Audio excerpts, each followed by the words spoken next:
Hello students, welcome back. ये है आप लोगों की क्लास 4 का पार्ट 2।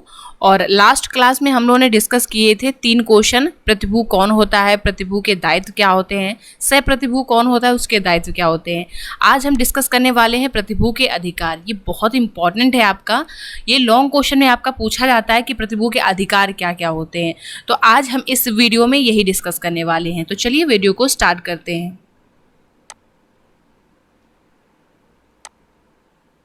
लास्ट क्लास में हम लोगों ने इतना डिस्कस कर लिया था, ठीक है। इसके आगे आपकी एक स्लाइड ये रह गई थी, इसको भी आप लोग देख लीजिएगा। इसमें एक लाइन में इसको डिफाइन किया गया था कि सहप्रतिभू कौन होता है। जब एक ही ऋण के लिए एक से अधिक प्रतिभू हो तो उन्हें सहप्रतिभू कहते हैं। और इसके बाद ये डेफिनेशन दी गई थी जो कि धारा 138 में दिया गया है। अब यहाँ पे आप डेफिनेशन याद रखना कि सहप्रतिभू के दायित्व धारा 138 में दिए गए हैं, ठीक है। और यहाँ पे एक आपका केस भी इसी से रिलेटेड। चलिए हम आगे अपनी स्लाइड में देखते हैं जो कि आज हमको डिस्कस करना है। तो आज हमारा जो टॉपिक है प्रतिभू के अधिकार। अब इसमें हम ये देखेंगे कि प्रतिभू के अधिकार किसके किसके विरुद्ध प्राप्त हैं। तो ये 3 व्यक्ति हैं। पहला आपका है मूल ऋणी, जो ऋण लेता है उसके विरुद्ध प्रतिभू को अधिकार प्राप्त है। फिर दूसरा व्यक्ति है ऋणदाता, जिसको लेनदार भी कहते हैं, जो ऋण देता है उसके विरुद्ध अधिकार प्राप्त है। तीसरा व्यक्ति है सहप्रतिभू। सहप्रतिभू यानी जो एक से अधिक जब एक ही ऋण के लिए एक से अधिक प्रतिभू गारंटी देते हैं तो वो वही आपके सहप्रतिभू कहलाते हैं। इन तीनों व्यक्तियों के विरुद्ध प्रतिभू को अधिकार प्राप्त है। अब एक एक करके हम डिस्कस करते हैं। पहला आपका है मूल ऋणी के विरुद्ध अधिकार। अब मूल ऋणी के विरुद्ध 2 अधिकार प्राप्त है। पहला अधिकार इसको प्राप्त है जब भुगतान कर देता है ये, ठीक है। यानी जब प्रतिभू ऋण का भुगतान कर देता है तब उसको जो अधिकार प्राप्त होता है वो मूल ऋणी के विरुद्ध अधिकार प्राप्त होता है। और किसका अधिकार प्राप्त होता है? भुगतान प्राप्त करने का अधिकार होता है। और दूसरा है क्षतिपूर्ति पाने का अधिकार, जो कि धारा 145 में दिया गया है। ये आप लोग याद रखना, भुगतान या निष्पादन पर जो अधिकार प्राप्त होता है वो आपका धारा 140 में दिया गया है। और क्षतिपूर्ति का जो अधिकार है वो धारा 145 में दिया गया है। दूसरा आपका है ऋणदाता के विरुद्ध अधिकार। ऋणदाता के विरुद्ध इसको एक अधिकार प्राप्त है प्रतिभूति का लाभ पाने का अधिकार, जो कि धारा 141 में दिया गया है। ये सेक्शन याद रखिएगा आप लोग। तीसरा आपका सहप्रतिभू के विरुद्ध अधिकार है, जिसमें पहला आपका है समान भाग के लिए दायित्व, जो कि धारा 146 में दिया गया है। दूसरा पृथक पृथक राशियों के लिए सह प्रतिभू का दायित्व, जो कि धारा 147 में दिया गया है। अब यहाँ पर आप लोग पहले इस चार्ट को ध्यान से समझ लो। जब आप लोग लॉन्ग क्वेश्चन लिखना तो फर्स्ट पेज में जो भी राइट हैं इनको पहले एक पेज में जिस तरीके से लिखा हुआ है यहाँ पे इसको ऐसे लिख दो, या कोई डायग्राम बना करके भी लिख सकते हो कि यहाँ पे लिख दिया प्रतिभू के अधिकार और फिर इसको इस तरीके से भी बना दिया। फर्स्ट है मूल ऋणी के विरुद्ध अधिकार, दूसरा है ऋणदाता के विरुद्ध अधिकार और फिर है सहप्रतिभू। और यहाँ पर भी ऐसे ऐसे करके लिख सकते हो, इस तरीके से भी चार्ट बना सकते हो। और सेक्शन देख लो, ध्यान से इनको लर्न कर लेना, सेक्शन भी लिख देना साथ में, ठीक है। तो ये भी एक अच्छा इंप्रेशन डालेगा एग्जामिनर के सामने, ठीक है। तो चलिए अब हम इनको एक एक करके एक्सप्लेन करते हैं। तो सबसे पहला जो है मूल ऋणी के विरुद्ध जो पहला अधिकार प्राप्त है वो भुगतान या निष्पादन पर अधिकार प्राप्त है, या इसको ऐसे कह सकते हैं भुगतान या निष्पादन प्राप्त करने का भी अधिकार है, इस तरीके से कह सकते हैं, जो कि धारा 140 में दिया गया है।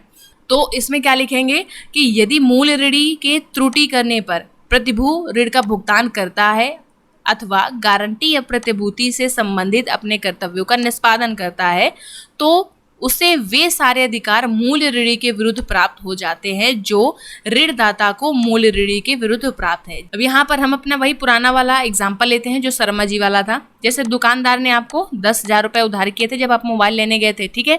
तो 10,000 रुपये के लिए किसने गारंटी दी थी? शर्मा जी ने गारंटी दी थी, ठीक है। ये शर्मा जी ने इसकी गारंटी दी थी 10,000 के लिए। अब आप सपोज पेमेंट नहीं कर पाते हो, आप 10,000 का पेमेंट नहीं कर पाते हो तो आपकी जगह पे शर्मा जी को देना पड़ा, क्योंकि दुकानदार ने तो शर्मा जी से वसूल लिए। तो अब यहाँ पे जो सारे अधिकार आपके विरुद्ध दुकानदार को प्राप्त थे, अब वो सारे अधिकार प्राप्त हो जाएंगे शर्मा जी को। यानी अब शर्मा जी आपसे 10,000 रुपये वसूल सकते हैं। बस वही है कि पहला अधिकार जो है प्रतिभू को मूल ऋणी के विरुद्ध प्राप्त है, ठीक है, जो कि है भुगतान या निष्पादन का अधिकार। यहाँ पर एक केस भी है, री लैम्पले आइसोर कंपनी लिमिटेड का केस है। इस केस में क्या होता है कि एक निदेशक, ठीक है, एक निदेशक कंपनी के द्वारा किराए के भुगतान करने के संबंध में गारंटी देता है मकान मालिक को, लेकिन इसी बीच कंपनी का समापन प्रारंभ हो जाता है, जिसकी वजह से मकान मालिक निदेशक से पैसे वसूलता है, यानी किराया जो है निदेशक से वसूल लेता है। तो यहाँ पर अब न्यायालय के द्वारा निर्णय दिया जाता है कि जो अधिकार किराएदार को कंपनी के विरुद्ध प्राप्त थे, अब वो सारे अधिकार निदेशक को उस कंपनी के विरुद्ध प्राप्त हो जाएंगे। ठीक है, यानी अब निदेशक कंपनी से वो किराया वसूल सकता है जो उसने किराएदार को दिया है, सॉरी मकान मालिक को दिया है। मूल ऋणी के विरुद्ध प्रतिभू को जो दूसरा अधिकार प्राप्त है वो है क्षतिपूर्ति पाने का अधिकार। अब क्षतिपूर्ति पाने के अधिकार से आप क्या समझते हो? जैसे हम अपना वही एग्जाम्पल लेते हैं, शर्मा जी वाला एग्जाम्पल लेते हैं कि जैसे शर्मा जी ने आपके 10,000 रुपये के लिए दुकानदार को गारंटी दी थी। अब सपोज आपने 10,000 रुपये का पेमेंट नहीं किया, तो अब दुकानदार ने शर्मा जी के ऊपर केस कर दिया। अब शर्मा जी को कोर्ट कचहरी के चक्कर लगाने पड़ रहे हैं, उनको अपने आप को डिफेंस करने में जो भी वकील उन्होंने हायर किया उसमें पैसा लग गया, आने जाने में उनको बहुत सारा खर्चा लग गया। तो अब यहाँ पर शर्मा जी आपसे वो 10,000 रुपये तो वसूल सकते ही हैं जो उन्होंने दुकानदार को दिए हैं, वो तो आपसे ले ही लेंगे, और साथ में जो उन्होंने कोर्ट कचहरी के चक्कर लगाए, जो डिफेंस करने में उनका जो खर्चा लगा, एक्स्ट्रा खर्चा लगा, आपसे वो भी वसूलेंगे। तो उसी को क्या बोलते हैं? क्षतिपूर्ति पाने का अधिकार, यानी जो भुगतान के अलावा जो उन्होंने एक्स्ट्रा खर्चे किए, ठीक है, लेकिन लीगली तौर पे आपके केस से संबंध में ही जो उन्होंने खर्च किए वो मूल ऋणी से वसूल सकते हैं। तो इसमें हम क्या लिखेंगे उसको ध्यान से समझना, ठीक है, कि प्रत्येक प्रत्यभूति की संविदा में मूल ऋणी के द्वारा ये वचन होता है कि वह प्रतिभू की क्षतिपूर्ति करेगा। यानी जो भी हर एक जब भी कोई कॉन्ट्रैक्ट ऑफ गारंटी होता है यानी प्रत्यभूति की संविदा की जाती है, तो उसमें मूल ऋणी के द्वारा एक इम्प्लाइड तौर पे एक वचन होता है कि वह प्रतिभू की क्षतिपूर्ति करेगा। यानी इस दौरान अगर प्रतिभू को कोई भी नुकसान होता है उसकी भरपाई मूल ऋणी करेगा।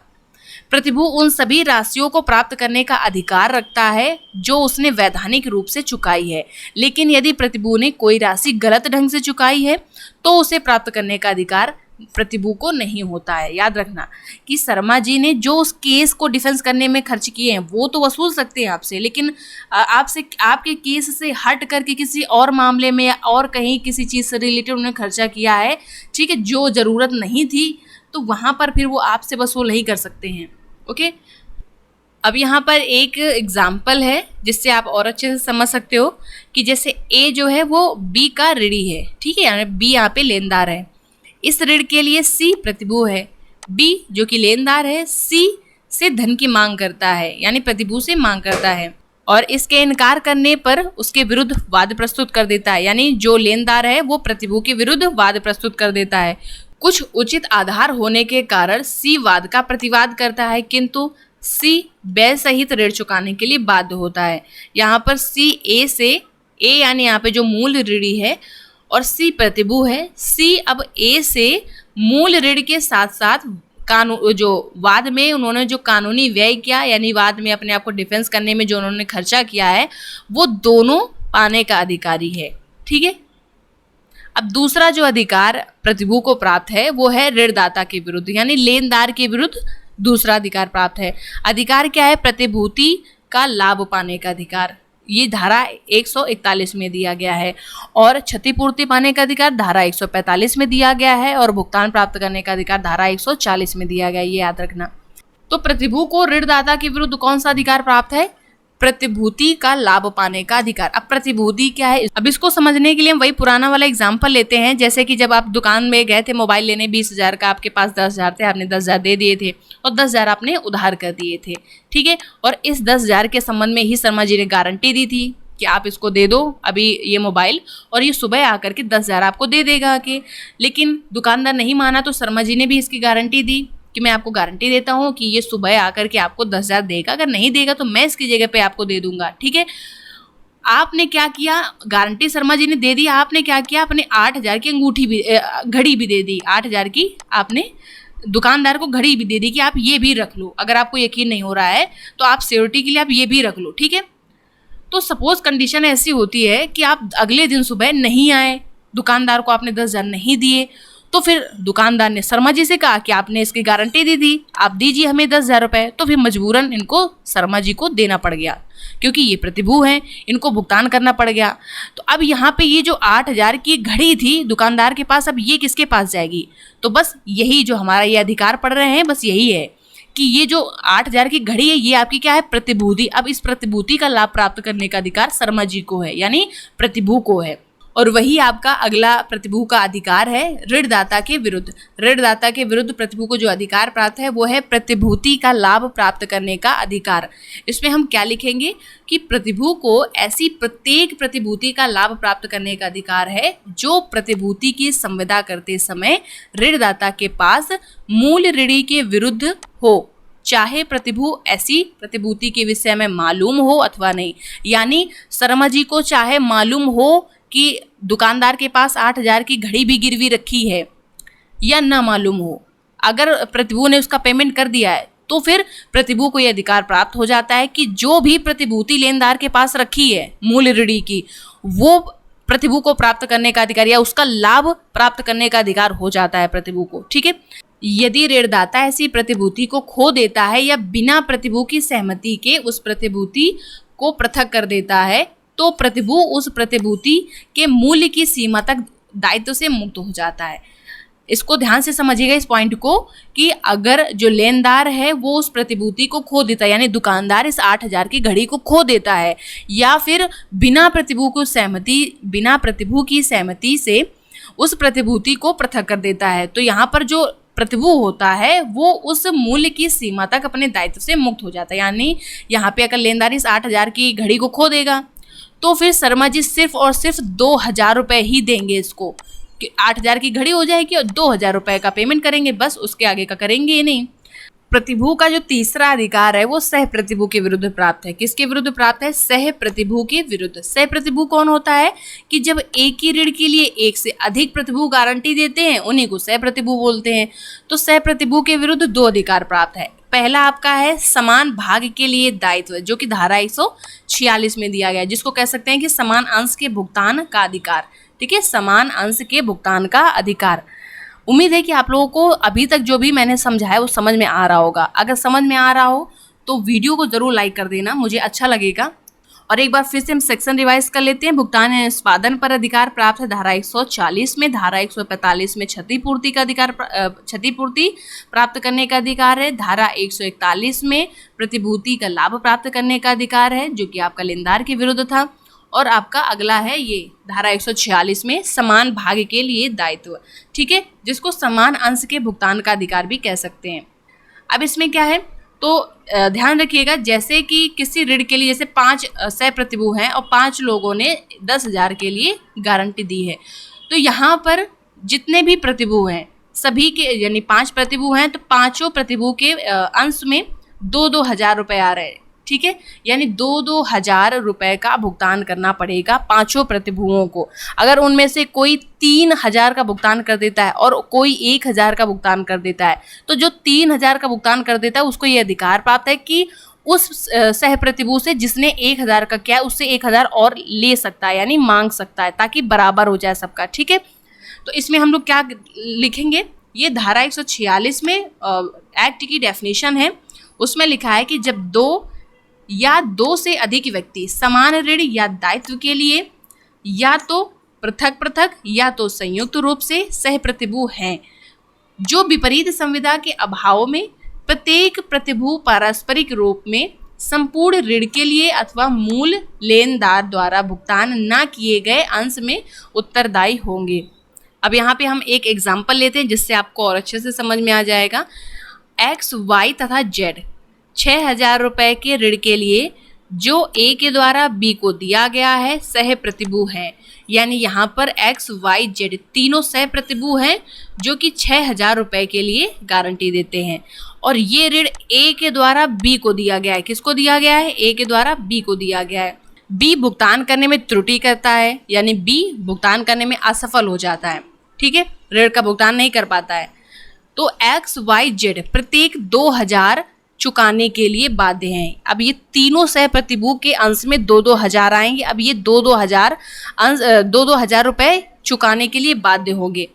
यदि ए संपूर्ण भुगतान एक्स से प्राप्त कर लेता है, अगर ए यानी जो लेनदार है वो पूरा भुगतान एक्स से ही ले लेता है, तो एक्स 2,000 रुपये वाई से और 2,000 रुपये जेड से प्राप्त करने का अधिकारी है। उम्मीद है आपको समझ में आ गया होगा। सह प्रतिभू के विरुद्ध जो दूसरा अधिकार प्राप्त है वो है पृथक पृथक राशियों के लिए सह प्रतिभू का दायित्व, जो कि धारा 147 में दिया गया है। इसमें क्या लिखेंगे हम कि धारा 147 के अनुसार वे सह प्रतिभू पृथक पृथक राशियों के लिए उत्तरदायी हैं जो अपनी प्रतिभूतियों की सीमा तक समानतः भुगतान करने के लिए उत्तरदायी होंगे। इसका मतलब ये है कि जैसे इस पे एक्स वाई जेड तीनों सह प्रतिभू थे, ठीक है, एक्स वाई और जेड ये तीनों सह प्रतिभू थे जो कि 6,000 रुपये के लिए इन्होंने गारंटी दी थी।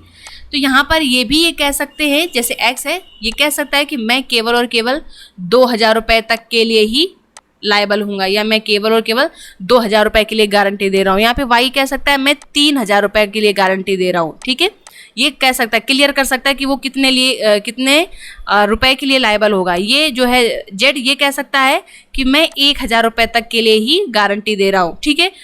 तो यहाँ पर अगर मूल ऋणी अपना ऋण भुगतान करने में असफल हो जाता है तो फिर लेनदार एक्स से 2,000 रुपये वसूल करेगा, वाई से 3,000 और जेड से 1,000। तो यहाँ पे धारा 146 और 147 में अंतर समझ में आ गया होगा कि धारा 146 में क्या था, समान अंश का भुगतान करने के लिए, ठीक है, जहाँ पर उन्होंने स्पेशली नहीं कहा था कि वो कितने कितने के लिए उत्तरदायी होंगे, तो फिर बराबर बराबर उत्तरदायी होंगे। लेकिन धारा 147 में ये क्लियर करते हैं सह प्रतिभू कि वो इतने ऋण के लिए उत्तरदायी होंगे या इतने निश्चित अमाउंट के लिए उत्तरदायी होंगे। तो यहाँ पर जो लेनदार है वो केवल उनसे उतना ही ऋण वसूल करेगा। अब ये आप लोगों का नेक्स्ट क्वेश्चन है, प्रतिभू के दायित्वों का अनुमोशन। ये भी बहुत ज़्यादा इंपॉर्टेंट है, ये भी बहुत पूछा जाता है LLB BLLB एग्जाम में, ठीक है। तो इसको हम नेक्स्ट वीडियो में कवर करेंगे। अभी हम एक ही को समझते हैं ताकि कोई डाउट ना रह जाए। अभी 1-2 बार वीडियो को अच्छे से देखिए, PDF से पढ़िए, ठीक है। फिर नेक्स्ट पार्ट में हम इसको कवर करते हैं। ओके, वीडियो कैसा लगा इसकी जानकारी कमेंट में जरूर दीजिएगा। फिर मिलते हैं नेक्स्ट वीडियो में, तब तक के लिए बाय बाय, टेक केयर।